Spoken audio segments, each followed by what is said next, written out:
田のアパートの2階に一人暮らししてた時に真夜中、2時過ぎにチャイムが鳴った。女の一人暮らしで怖いので無視。しかし何回も鳴るので気になって忍び足で玄関まで行ってドアスコープ覗いたら老婆が立っていた。ブツブツ独り言で、〇〇さん困るね、とつぶやいてる。ちなみにうちは〇〇さんではない。もしやごテ老人、保護か通報するべきかと、悩んでいるうちに老婆は諦めたように退散。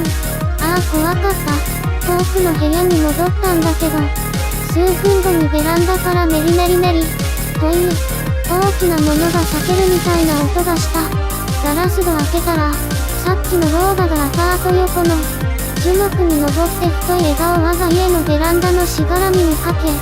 そこから体伸ばして移ろうとしている。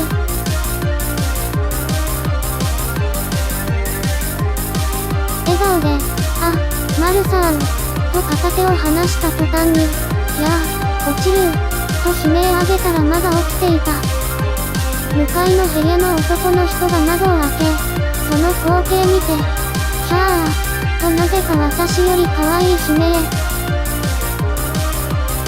慌てて駆けつけた男の人と私が協力して、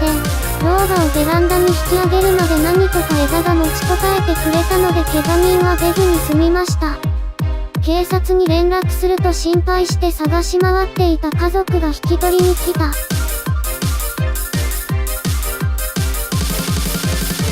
可愛い悲鳴の男の人とは、この夜のことがきっかけで付き合い、最終的に結婚したので、今でも時々夫婦で衝撃の光景だったね、